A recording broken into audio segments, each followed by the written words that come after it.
Good morning, all of you. Now we are going to talk about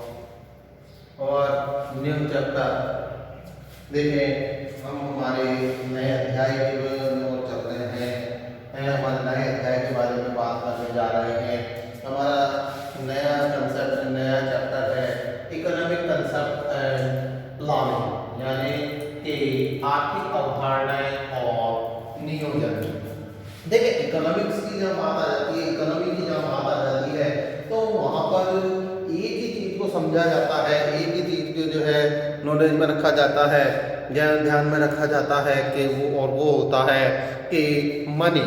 यानी कि रुपया, पैसा, धन, संपत्ति है कि किसके पास कितना पैसा है, किसके पास में कितना पैसा नहीं है। ये सारी चीज़ें जो है हमारे नॉलेज में होती है हमारे ध्यान में होती है। सही भी है, बिल्कुल सही बात है। अब देखें कि ये जो आर्थिक जो इकोनॉमी है ये इकोनॉमी जो है हम किसको शो कर रही है यहाँ पर है, तो यहाँ हम कहेंगे, हमारा सीधा से एक ही आंसर आएगा कि हमारे स्टैंडर्ड ऑफ लिविंग को जो है ये शो करती है। इकोनॉमी को जो है रीड करना, इकोनॉमी को के बारे में स्टडी करना है क्यों इम्पोर्टेंट हो जाता है, क्यों जरूरी हो जाता है कि हम अर्थव्यवस्था के बारे में पढ़ें। तो इसमें सबसे बड़ी जरूरत जो निकल कर आती है वो निकल कर आती है स्टैंडर्ड ऑफ लिविंग है, यानी कि जीवन जीने का स्तर है। हमारी इकोनॉमी, हमारी अर्थव्यवस्था जितनी साउंड होगी, जितनी मजबूत होगी, जितनी सुदृढ़ होगी है, हमारा लिविंग ऑफ स्टैंडर्ड जो है, हमारा रहन सहन का जो तौर तरीका है वो उतना ही बेहतर होगा, वो उतना ही क्या होगा, बेहतर होगा। तो इस हिसाब से हम यहाँ पर बात करते हैं कि हमारा जो इकोनॉमी है, हमारी जो अर्थव्यवस्था है उसके बारे में हमें स्टडी करना चाहिए, हमें पढ़ना चाहिए। अब देखें, जब हम अर्थव्यवस्था की यहाँ पर बात कर रहे हैं, आर्थिक अवधारणाएं है यानी कि कंसेप्ट, यानी देखिए अवधारणा की जहाँ पर बात आती है तो वहां पर जो चीज काम करती है वो काम करती है सोच, समझ, नॉलेज, हमारी थिंकिंग है कि भाई आज जैसे कि हमने कोई सी चीज को देखा और एक थिंक बनाया, एक थिंकिंग बनाई, उसके लिए एक सोच बनाई हमने, और वही सोच वही थिंकिंग फिर क्या हो गई, वो हमारी अवधारणा हो गई है। कि जैसे मान लो कि राम है, ठीक है, राम है, ठीक है, हमने ये सोच लिया कि राम जो है एक नोटी पर्सन है, एक नोटी बच्चा है, एक शैतान बच्चा है, शैतान बच्चा है। अब क्या होगा, अगर कभी भी कोई शरारत करे, शरारत पता नहीं किसने करी, ठीक है, और हम क्या करेंगे, अपनी थिंक के अकॉर्डिंग, अपनी सोच के अनुसार हम राम का ही नाम लेंगे कि उसी ने ये शरारत की होगी भाई। तो ये क्या है, ये अपनी एक थिंकिंग को डेवलप करना, एक सोच को विकसित करना अवधारणा कहलाती है। ये क्या कहलाती है, ये कंसेप्ट कहलाती है, ठीक है।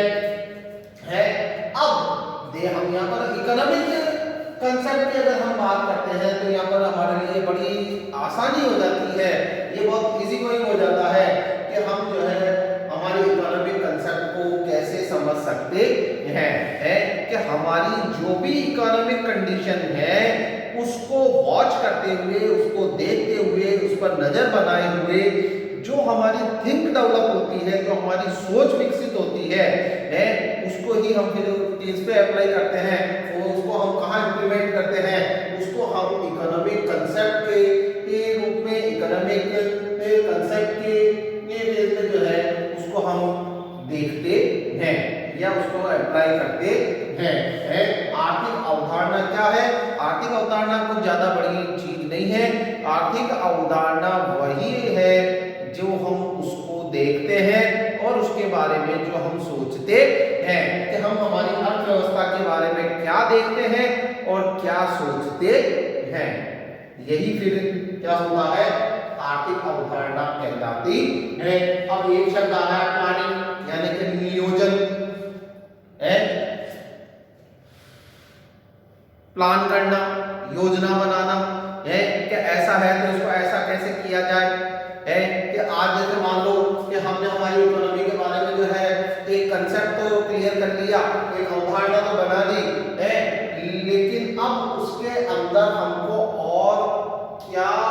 इनोवेशन करना है, उसमें और क्या इन्वेंशन करना है कि ताकि उसको हम और डेवलप कर सके और आगे बढ़ा सके, है भाई। आज जैसे मान लो कि भाई जब हम अर्थव्यवस्था की बात कर रहे हैं, मनी की बात कर रहे हैं, रुपए पैसे की बात कर रहे हैं, अगर किसी व्यक्ति के पास में 100 रुपया है, 100 रुपया है, 100 रुपीज अगर किसी पर्सन के पास में है, तो मैं नहीं समझता कि कोई ऐसा मूर्ख होगा जो ये कहेगा कि नहीं मेरे तो 10 रुपये हो जाएगा तो ठीक रहेगा। पर्सन क्या चाहेगा कि ये जो 100 रुपए हैं वो आगे ही बढ़े, पीछे नहीं आए कोई, पीछे नहीं आए। देखो यहाँ पर पीछे आने की हम नहीं सोचते कभी भी, है तो उसी चीज पर हम बात करेंगे यहाँ पर, उसी चीज पर हम बात करेंगे यहाँ पर, है कई जो चीजों पर हम बात करेंगे इसी चीज पर, है। अब देखें हम आर्थिक अवधारणा और नियोजन में इकोनॉमिक कंसेप्ट एंड प्लानिंग में जो है सबसे पहले हम बात कर रहे हैं यहाँ पर इकोनॉमिक डेवलपमेंट की। सबसे पहला हमारा जो कंसेप्ट आ रहा है, टॉपिक आ रहा है, वो आ रहा है इकोनॉमिक डेवलपमेंट, है। सबसे पहली जो हमारी चीज आ रही है वो क्या आ रही है, इकोनॉमिक डेवलपमेंट। अब चूंकि देखो कि आपके बोर्ड ने जो है सिलेबस को रिड्यूस कर दिया है, कम कर दिया, इस वजह से क्या है कि यही टॉपिक आपके यहाँ पर बचता हुआ आ रहा है, बट हम थोड़ा सा जो है पीछे चलकर देखेंगे सबसे पहले, क्योंकि कुछ शब्द ऐसे आएंगे, कुछ चीजें ऐसी आएंगी कि हो सकता है कि आपको समझ में नहीं बैठे, ठीक है। तो हम पहले जो है कुछ चीजों को यहाँ पर क्लियर कर देते हैं, देखें जैसे कि नेशनल इनकम है, जैसे कि पर कैपिटा इनकम है, इनको थोड़ा सा मैं आपको बताता चलता हूँ। सबसे पहले मैं नेशनल इनकम के बारे में बात कर देता हूँ, जिसको हम राष्ट्रीय आय के नाम से पुकार रहे हैं। यहाँ पर नेशनल इनकम का मतलब क्या होता है, राष्ट्रीय आय होता है, ठीक है, राष्ट्रीय आय होता है। अब ये राष्ट्रीय आय क्या होती है भाई जिस नेशन में आप रह रहे हैं, जिस राष्ट्र में आप रह रहे हैं, वहां पर कितनी इनकम होती है और कितना एक्सपेंस होता है, ये इनकम और एक्सपेंस का जो बैलेंस है, ये आय और व्यय का जो संतुलन है, ये यही क्या कहलाता है, यही नेशनल इनकम कहलाता है, ठीक है। आप जैसे मान लो कि नेशनल इनकम के हमारे पास में कोई भी रिसोर्स है, उस रिसोर्स को डेवलप करके, उस रिसोर्स को डेवलप करके हमने जो उसको मार्केट में सेल किया और उससे जो हमको मिला है, उसके रिप्लाई में जो हमको मिला है, तो वो फिर क्या होगा कि वो नेशनल इनकम में काउंट होगा, वो राष्ट्रीय आय में जुड़ेगा, ठीक है। तो देखिए बड़ी आसानी से हमने इसको नेशनल इनकम को समझने की कोशिश किया है, बट एक डेफिनेशन से थोड़ा सेटल में अगर हम इसको देखें, तो ये क्या है, the sum total of the income earn as a result of contribution of all existing resources, मतलब के कुल योग, किसका कुल योग, द इनकम यानी कि आय का कुल योग, अर्न जो हम हासिल करते हैं, जो हम कमाते हैं, प्राप्त करते हैं, as a result of contribution of all the resources, किसके योगदान से, सभी संसाधनों के योगदान से, है, in process of production in a financial year in a country, एक राष्ट्र में एक वित्त वर्ष के दौरान और उत्पादन की प्रक्रिया के माध्यम से। अब देखो यहाँ पर एक आ रहा है, एक वर्ड आ रहा है फाइनेंशियल ईयर, फाइनेंशियल ईयर है, क्या आ रहा है भाई, फाइनेंशियल ईयर, क्या आ रहा है, फाइनेंशियल ईयर,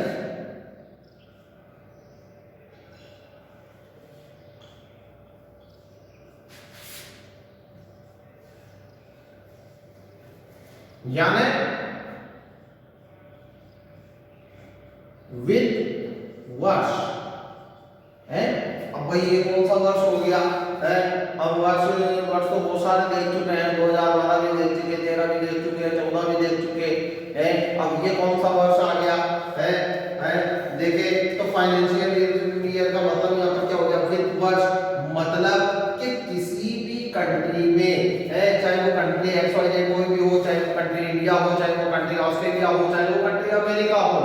वहां पर क्या किया जाता है कि एक फिक्सेशन कर दिया जाता है, एक निर्धारण कर दिया जाता है कि कुछ वर्ष का कि भाई इतने से लेकर इतने तक है,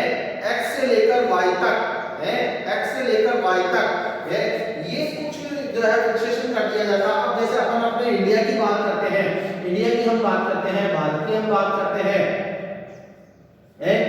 इंडिया की जब हम बात करते हैं तो यहां पर हम देखते हैं कि 1 अप्रैल से लेकर 31 मार्च तक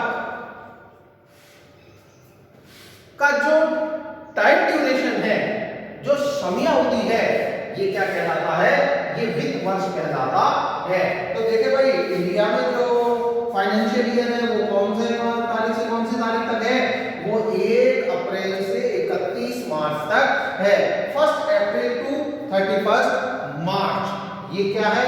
ये जो टाइम ड्यूरेशन है, ये जो समयावधि है, ये क्या कहलाता है, ये फाइनेंशियल ईयर कहलाता है। कि इस टाइम ड्यूरेशन में हमने कितना कुछ अर्न किया, कितना कुछ कमाया और कितना कुछ एक्सपेंड किया, कितना कुछ खर्च किया, तो हमारी इनकम क्या रही है। कि भाई जैसे मान लो कि कोई एबीसी मिस्टर ए हैं जिन्होंने कोई शॉप लगाई है, कोई दुकान लगाई है, ठीक है। 1 अप्रैल से उन्होंने अपनी दुकान पर जाना शुरू किया, काम शुरू किया, उन्होंने जो है व्यापार में ये धनराशि लगाई,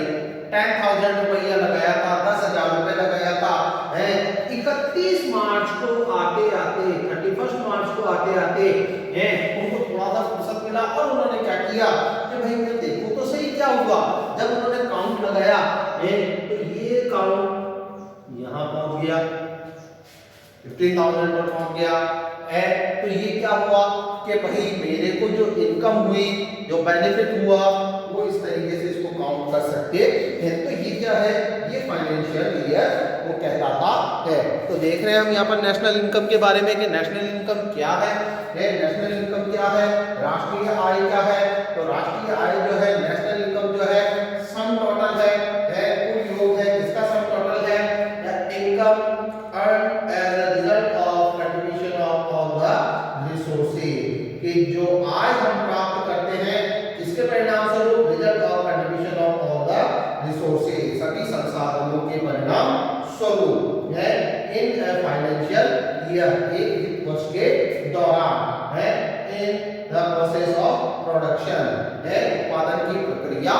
में है कि भाई हमने जो भी प्रोडक्शन किया उससे हमें क्या कुछ रिजल्ट मिला। भाई आज जैसे मान लो कि आप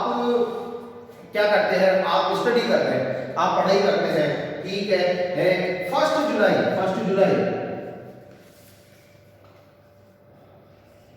जुलाई से जो है आपका स्कूल ओपनिंग हो जाता है, आपकी स्टडी स्टार्ट हो जाती है प्रॉपर वे में, ठीक है। और 13 जून तक आते आते 30 जून तक आते आते, या मैं ये कहता हूं कि 13 जून की बात नहीं करते हम 15 मई तक की बात करते हैं।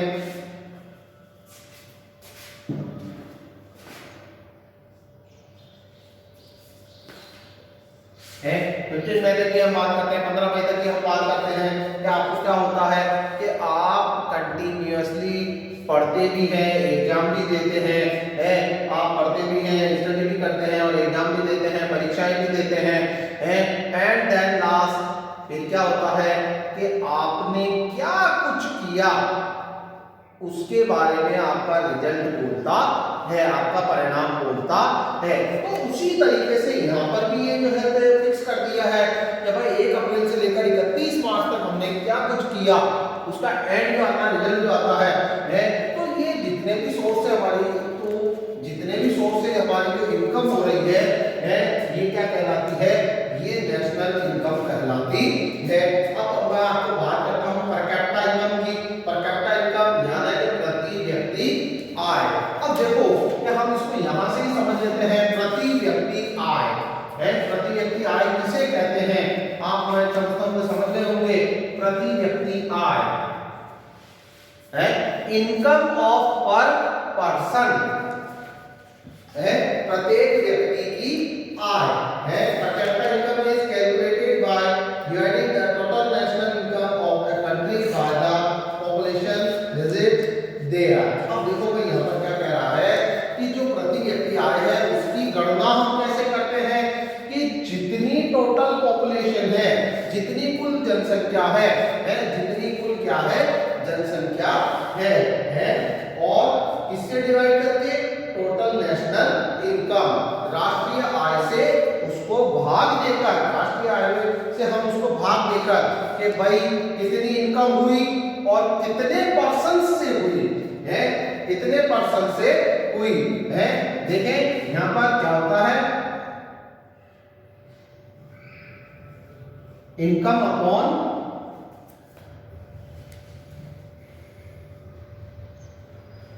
पॉपुलेशन है कि जैसे मान लो कि भाई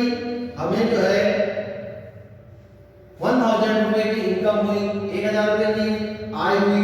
अब कितने व्यक्तियों ने मिलकर की ये आय, ये 4 पर्सन्स ने, 4 व्यक्तियों ने मिलकर की है, तो पर पर्सन इनकम कितना हुआ है, पर पर्सन इनकम कितना हुआ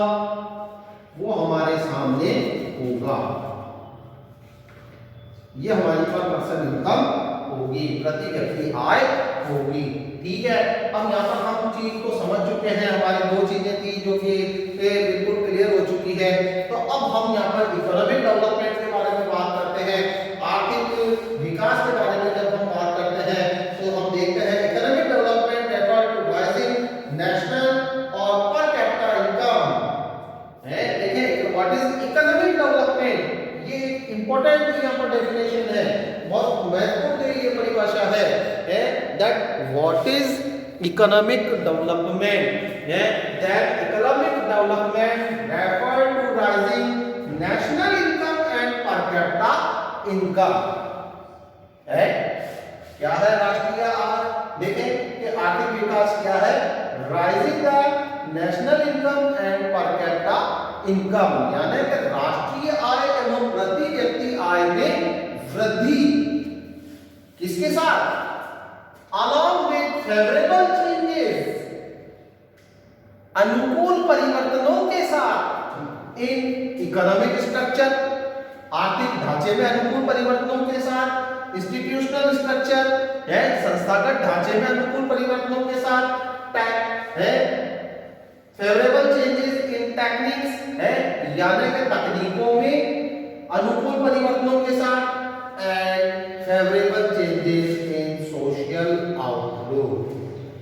यानी कि सामाजिक दृष्टिकोण में अनुकूल परिवर्तनों के साथ। भाई देखिए कौन कौन से यहाँ पर इसके फैक्टर्स हैं इकोनॉमिक डेवलपमेंट के, यहाँ पर फैक्टर्स कौन कौन से आ रहे हैं, which factors of economic development that we call economic development है। जैसे हम सब कहेंगे कि भाई आर्थिक विकास हो रहा है, then rising in national income and per capita income. देखिए कि जब राष्ट्रीय आय और प्रति व्यक्ति आय में ही अगर मान लो परिवर्तन आता है, चेंज आता है, वृद्धि होती है, तो then it is economic growth. तो ये क्या कहलाती है, ये इकोनॉमिक ग्रोथ यानी कि आर्थिक वृद्धि कहलाती है। बट अब जब आर्थिक वृद्धि हुई है, आर्थिक वृद्धि जब व्यक्ति की होती है, जब ह्यूमन के जो है इकोनॉमिक ग्रोथ होती है, ह्यूमन की जब इकोनॉमिक ग्रोथ होती है, देन वो क्या करता है, वो अपने इकोनॉमिक स्ट्रक्चर को भी चेंज करता है, अपने इंस्टीट्यूशनल स्ट्रक्चर को भी चेंज करता है, अपनी टेक्निक्स को भी चेंज करता है, और इन्हीं सभी के साथ में सोशल आउटलुक भी उसका चेंज होता जाता है। तो ये क्या कहलाता है, ये क्या कहलाता है, यह इकोनॉमिक डेवलपमेंट कहलाता है। तो यहाँ पर हम देखें एक छोटे से स्तर की अगर हम बात करते हैं भाई नेचुरल सी बात है, नेचुरल सी बात है कि आज अगर व्यक्ति की इनकम में अगर मान लो इंक्रीजमेंट होगा, अगर व्यक्ति की आय बढ़ेगी है, तो उसका जितना भी एटमॉस्फेयर है, जितना भी उसके आसपास का वातावरण है, उसको वो चेंज करेगा, उसको वो बदलेगा ही बदलेगा, उसमें वो चेंज लाएगा ही लाएगा। है कि व्यक्ति पहले जो है जैसे कोई भी XYZ कोई भी पर्सन है, XYZ कोई भी पर्सन है, ठीक है, तो उसको क्या हुआ कि उसको जो है पहले 100 रुपये इनकम होता था, तो वो अपने लाइफ स्टाइल को उसी हिसाब से सेट किए हुए था, बट उसकी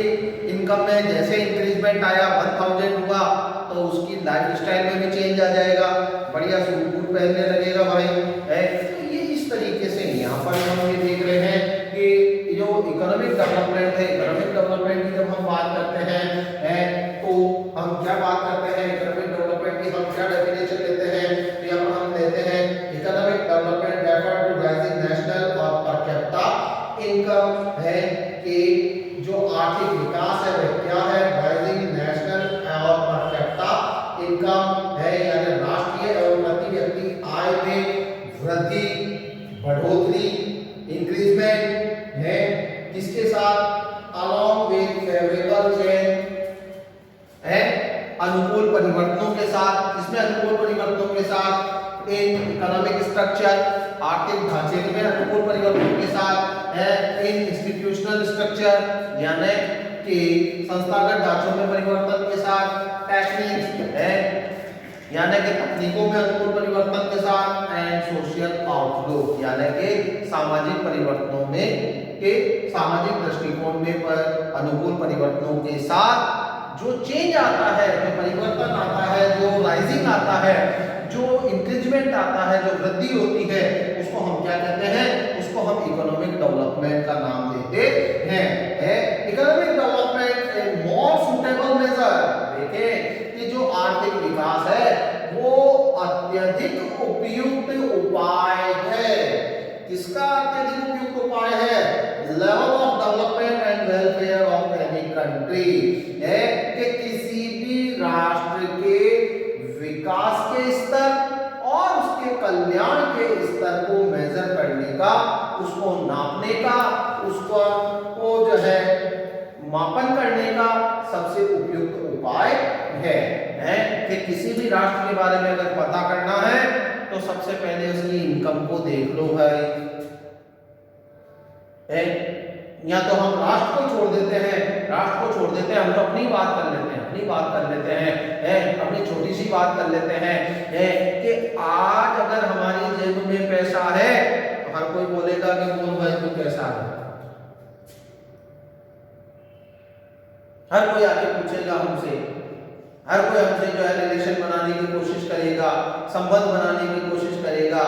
अब भाई को चाहे अपनों ने कभी देखा ही नहीं हो, लेकिन वो पता नहीं कहां से खोजबीन कर कर आके अपना संबंध जोड़ ही देगा आपसे, कारण रीजन आपकी इकोनॉमिक कंडीशन, आपकी आर्थिक स्थिति। तो ये देखें, तो देखें कि जो इकोनॉमिक डेवलपमेंट है वो क्या है, अत्यधिक उपयुक्त उपाय है, किस चीज का अत्यधिक उपयुक्त उपाय है, level of development and welfare of any country, है किसी भी राष्ट्र के विकास के स्तर और कल्याण के स्तर को जांचने का। तो अब हम यहाँ पर बात करें आगे, अगर हम बात करेंगे जब हम नेक्स्ट वीडियो में मिलेंगे तो हम अगले वीडियो में जो है बात करने की कोशिश करेंगे कि क्या इकोनॉमिक डेवलपमेंट ही ऐसा फैक्टर है, क्या आर्थिक विकास ही एक ऐसा तत्व है कि जो व्यक्ति के डेवलपमेंट को, पर्सन के डेवलपमेंट को, ह्यूमन डेवलपमेंट को कंप्लीटली शो करता है, पूरी तरीके से प्रदर्शित करता है। तो यहाँ पर हमारा आंसर हो जाता है नो, नहीं। आर्थिक विकास ही एकमात्र ऐसा विकास नहीं है, आर्थिक विकास ही एकमात्र ऐसे कंसेप्ट नहीं है कि जो हमारे कंसेप्ट को, हमारे डेवलपमेंट के कंसेप्ट को, हमारे विकास की अवधारणा को कंप्लीटली शो कर सकता हो। तो फिर और अदर कंसेप्ट कौन कौन से हैं, तो यहाँ पर हम देखेंगे कंटिन्यूअस डेवलपमेंट के बारे में हम बात करेंगे, एक्सीलरेटेड डेवलपमेंट के बारे में हम बात करेंगे, ह्यूमन डेवलपमेंट के बारे में हम बात करेंगे कि जो क्या करते हैं, इकोनॉमिक डेवलपमेंट के साथ मिलकर हमारे डेवलपमेंट की प्रोसेस को, हमारे विकास की अवधारणा को कंप्लीट करते हैं। हम निरंतर विकास के बारे में बात करेंगे, समायोजित विकास के बारे में बात करेंगे, मानव विकास के बारे में बात करेंगे और समझने की कोशिश करेंगे कि ये किस तरीके से इकोनॉमिक डेवलपमेंट के साथ में मिलकर, आर्थिक विकास के साथ में मिलकर जो है हमारे डेवलपमेंट की प्रोसेस को कंप्लीट करते हैं, हमारे विकास की अवधारणा को पूरा बनाते हैं। तब तक के लिए थैंक यू।